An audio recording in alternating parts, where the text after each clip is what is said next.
మహిళలు మంచితనంలో మంచు లాంటి వారు, వారికి ఆగ్రహం కలిగిస్తే ఆది పరాశక్తులు. ఈ మాట అంది స్వయంగా యూపీ సీఎం యోగి ఆదిత్యనాథ్. ఎందుకంటే యూపీ మహిళా పోలీసులు సంచలనం సృష్టించారు. దేశం యావత్ వారి ధైర్య సాహసాలకు సెల్యూట్ చేస్తుంది. యూపీ సీఎం కూడా మీకు అభినందనలు అని యూపీ మహిళా బృందాన్ని ప్రశంసించారు. అసలు ఎందుకు యూపీ మహిళా పోలీసుల బృందాన్ని యావత్ దేశం మెచ్చుకుంటుందంటే వాళ్ళు ఓ చరిత్ర సృష్టించారు.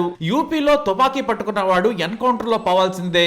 ఇదే పద్ధతిని అనుసరిస్తోంది యోగి సర్కారు. ఇప్పటి వరకు యూపీలో ఎన్నో ఎన్కౌంటర్లు జరిగినా కూడా యూపీ మహిళా పోలీసులు ఏ ఎన్కౌంటర్ లో కూడా పాల్గొనలేదు. ఒకవేళ పాల్గొన్నా అది చాలా చిన్న భాగం మాత్రమే. సెప్టెంబర్ 22న రాత్రి సమయంలో గజియాబాద్ లోహియా నగర్ చౌరస్తా దగ్గర మహిళా బృందం అంతా తనిఖీలు నిర్వహిస్తోంది. మహిళా పిఎస్ స్టేషన్ హెడ్ రీతు త్యాగితో పాటు మరో 3 మహిళా ఇన్స్పెక్టర్లు, 2 మహిళా హెడ్ కానిస్టేబుల్లు 2 దారుల వైపు 2 బృందాలుగా చౌరస్తా దగ్గర కఠినంగా ప్రతి వాహనాన్ని తనిఖీ చేస్తున్నారు. సరిగ్గా అదే సమయంలో ఓ యువకుడు బైక్ మీద వేగంగా వస్తున్నాడు. అతన్ని బైక్ ఆపమని పోలీసులు అడిగారు. ఆపుతున్నానంటూ బైక్ ని అలా ముందుకు కదిలించాడు. ఎందుకంటే అందరూ మహిళా పోలీసులే కదా అనుకున్నాడేమో. స్లో చేసినట్లే చేసి వేగంగా ముందుకు పోనిచ్చేశాడు. దీంతో అందరూ అలర్ట్ అయ్యారు. అక్కడి నుంచి పోలీస్ వాహనాల్లో చేసింగ్ మొదలు పెట్టారు. ఓ చోట రోడ్డు మీద నుంచి అడ్డదారిలో వెళ్లేందుకు వేగంగా బైక్ ను మలుపు తిప్పాడు ఆ వ్యక్తి.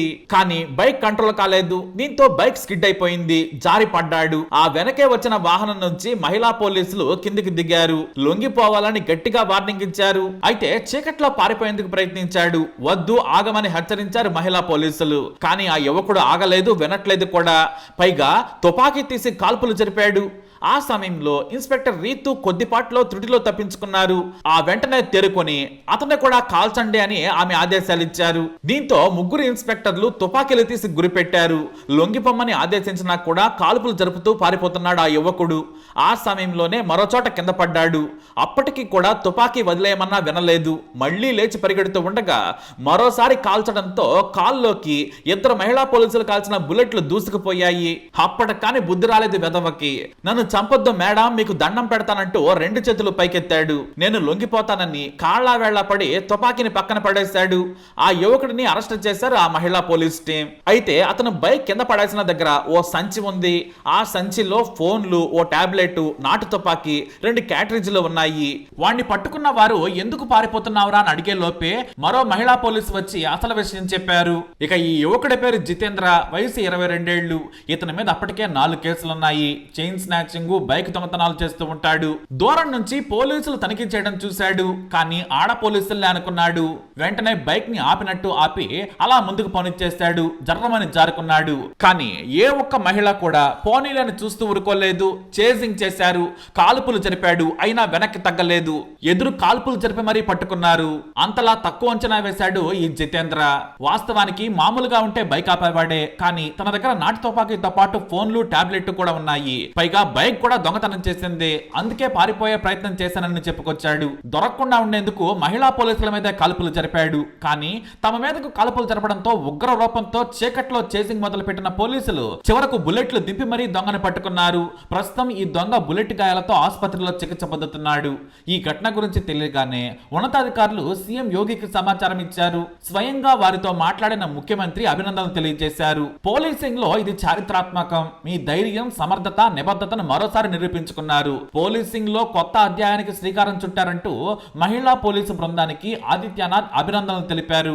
యోగి సర్కారు మాఫియా, నేరాలు, హత్యల విషయంలో చాలా తీవ్రంగా ఉంది. మరీ ముఖ్యంగా తుపాకులు పట్టుకున్న వారిని ఎన్కౌంటర్ చేస్తోంది. ఇప్పటికే 2015 నుంచి నేటి వరకు 10,800 ఎన్కౌంటర్లు జరిగాయి. పెట్టల్ని కాల్చినట్లు కాల్చి పారేశారు పోలీసులు. అది కూడా యోగి ఆదిత్యనాథ్ ఆర్డర్స్ తో. ఇక ఈ 10,800 మందిలో గాయపడ్డ వాళ్ళు చాలా మంది ఉన్నారు. అయితే ఒక పోలీస్ కూడా ఎన్కౌంటర్ లో వీరమరణం పొందారు. ఇక ఈ దొంగను ఎన్కౌంటర్ చేసిన మహిళా పోలీస్ బృందానికి కూడా సర్వత్రా ప్రశంసలు దక్కుతున్నాయి. మొన్ననే నటి దిశా పటాని కుటుంబ సభ్యులను హత్య చేసేందుకు వచ్చిన గోల్డీ బ్రార్ ముఠా సభ్యులను కాల్చి చంపారు పోలీసులు. తాజాగా మరో దొంగ త్రుటిలో ప్రాణాలతో బయటపడ్డాడు. యోగి రాజ్యంలో తుపాకీ పట్టుకుంటే బుల్లెట్ దిగిపోతుందంతే.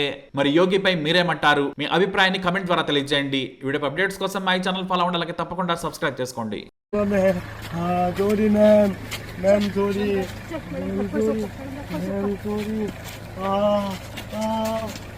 दिनांक 22/9/2025 को पुलिस कमिश्नरेट गाजियाबाद में उच्च अधिकारियों द्वारा सघन चेकिंग के आदेश दिए गए थे नगर जोन में। इसी क्रम में महिला एसओ मय फोर्स लोहिया नगर चौकी कट पे बैरियर लगाकर चेकिंग कर रही थी। मेरठ तिराहे के सामने से एक व्यक्ति स्कूटी सवार आता दिखाई दिया।